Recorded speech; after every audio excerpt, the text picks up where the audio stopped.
debate, the honourable member for Winnipeg South Centre. Well, thank you very much, Mr. Speaker. Always a pleasure to rise in this chamber on behalf of the people I represent in Winnipeg South Centre. Mr. Speaker, to govern is to choose, and what we've chosen to do is to build, to protect, and to empower this country. I would like to take the opportunity over the course of the next number of minutes that I'm afforded here in the chamber to talk about some of the ways that those that I represent are most positively impacted by the decisions that the government has undertaken in this budget. Mr. Speaker, a couple of days ago, the Finance Minister was in Winnipeg, and I had the privilege of offering some remarks at the end of his speech to the audience that was there from the Winnipeg Chamber of Commerce, and I took an opportunity then, which I'm going to take again now, to speak very briefly about the democratic process. And democracy, Mr. Speaker, to me is about much more than simply our participation on Election Day or the weekly affairs that we undertake as members in this chamber, but it's also about the important work that happens in the exchange of ideas and conversation and dialogue between elected representatives like ourselves and those that we represent, Mr. Speaker. And this budget, I'm very proud to say, reflects Winnipeg South Centre, Winnipeg and Manitoba in big ways. Mr. Speaker, we have decided in this budget to ensure that the programs that people in my riding continue to rely on every day are sustained. That includes social programs such as the Canada Child Benefit Program, child care, the National School Food Program, pharmacare, and dental care, Mr. Speaker. Mr. Speaker, the budget includes many Manitoba-specific initiatives, some of which I will talk about more today, Mr. Speaker. That includes things like the Canada Water Agency, which I have to give significant credit to my colleague from Winnipeg South for. Without his leadership and initiative, Mr. Speaker, this agency would not be what it is today. Not only that, but it wouldn't be located in my hometown of Winnipeg. It's a critical piece of government infrastructure that helps to protect the health and well-being of our water systems. Inclusive of that, Mr. Speaker, is the 10th largest freshwater lake in the world, located in Manitoba, and that is Lake Winnipeg. Now, to get into some of the core aspects of the budget, Mr. Speaker, I want to talk about community centres. Community centres are at the heart of our neighbourhoods. I'm very proud in Winnipeg South Centre to represent 10 across the 100,000 people that call our riding home. This budget, Mr. Speaker, sets aside $51 billion for a Building Community Strong Fund. This is going to help to realize substantial potential at the local grassroots level, ensuring that we are there to support the needs of the people in our community. An example of this, Mr. Speaker, would be the Riverview Community Centre. The Riverview Community Centre is one that I was very proud to be able to announce just under $1 million for a few short months ago. What will that $1 million do?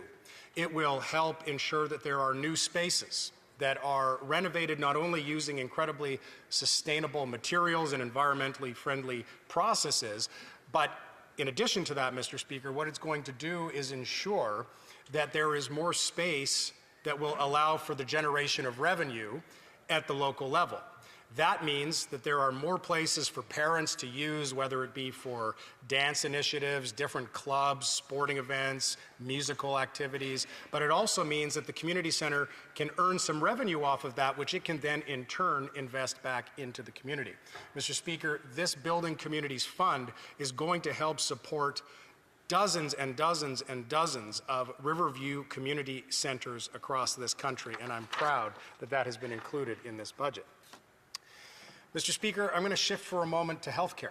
And I always think of my mother, who I'm incredibly proud of. At 70 years old, she is still working full-time as an addictions doctor in the province of Manitoba, helping some of the most vulnerable and needy in our society.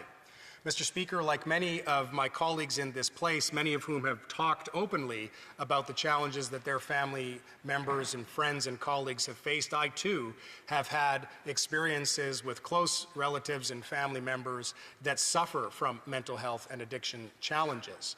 I'm very proud, Mr. Speaker, that in this budget there are a number of initiatives that we are undertaking that will help to address those needs. Inclusive, and I think perhaps most important to highlight, Mr. Speaker, would be the $5 billion health Infrastructure Fund. Now, Mr. Speaker, this fund is in addition to historic highs of provincial healthcare transfers that the federal government has invested over the course of the past number of years. So what's this going to do? A couple of really important things. The first will be the construction of hospitals, of emergency rooms, of urgent care centers, and of medical schools. Mr. Speaker, in my city of Winnipeg, there is a significant crisis unfolding right now related to fentanyl and related to meth. The investments that we make in our healthcare systems are critical to ensuring that we meet the needs of these people, that we meet them where they're at. Mr. Speaker, one of the things that we are also doing in addition to these healthcare measures is to make sure that the public safety component of that challenge is met as well, and I'll speak more to that in a few moments. Mr. Speaker, related to the challenges that people are facing, particularly around mental health and addiction, is housing. There are a number of important initiatives undertaken in this budget related to housing. Mr. Speaker, we could talk, for example, about the removal of GST up to $1 million on homes that are being purchased by an individual for the first time. But there are a variety of other examples, and being from Winnipeg South Centre, Mr. Speaker, I would, of course, love to take the opportunity to talk specifically about initiatives in my riding. One of those would be a project referred to as Noe Odena. Now, for members that have been around for some time, perhaps they know this in Winnipeg as the former site of the Capillon Barracks. It was a very long process, Mr. Speaker, that was undertaken in order for the Government of Canada to work with First Nations communities who had right to the land in order to move forward on development. But fortunately, after a very lengthy process, we've arrived at this point. We've already started to see significant development on the site. Part of the site, Mr. Speaker, is owned by Canada Lands. Now, Canada Lands recently, as a result of the direction our government has given them, is making sure that there will be 320 units, 40% of them affordable, Mr. Speaker, that will be a part of this redeveloped site.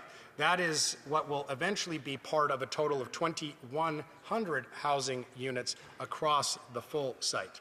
Mr. Speaker, what's really important about this is not just the housing infrastructure, it is not just about the wraparound services and supports that we need to make sure that people who are struggling right now are able to get the help that is required for them to continue making progress on their journey to recovery. But in addition to that, Mr. Speaker, we're also honoring the significant historical ties that exist in these communities. There are a few other examples in my riding of Winnipeg South Centre that would include the historical Reuben Block, for example, which will be redeveloped, and the Elsewood, which is going to be a 147 energy efficient unit facility in Winnipeg South Centre, Mr. Speaker. I want to talk, of course, in the time I have remaining about the Churchill Plus project. Mr. Speaker, the Golden Boy, which sits atop the Manitoba legislature, faces north. The reason for this, Mr. Speaker, is to symbolize the power and the future of the North, whether that be Canada or whether that be specifically Northern Canada. And in this instance, I'm talking about Northern Manitoba, Mr. Speaker. The Port of Churchill serves as a key economic hub, but it is one that can be enhanced significantly, and we are working tirelessly, both as a Manitoba caucus, a Prairie North caucus, and as a government wholesale, alongside First Nations partners in Manitoba and the provincial government to make sure that we can get this to the next phase, Mr. Speaker. This is going to allow for significant critical mineral development in addition to others. Mr. Speaker, because my time is wrapping up, one of the things I thought I would talk about very quickly is something that my father used to share with me when he was in politics. And he would talk about two particular moments in Manitoba political history that he always kept at the front of his memory. One was what might be referred to, or is referred to as Duff's Ditch. This is the floodway in Manitoba that at the time was built in order to protect Winnipeg and surrounding communities from the flooding of the Red and Assiniboine rivers. It was not a popular decision for the progressive conservative premier at the time, but thank goodness that he did it because it has saved tens of billions of dollars in the city itself. The second example, Mr. Speaker, that I will highlight very quickly is Assiniboine Park, which is located in my riding. Every single city councillor that voted in favor of it lost their seat in the subsequent election. But today, it serves as a marvel and a gem of our community. The point, Mr. Speaker, Questions and comments.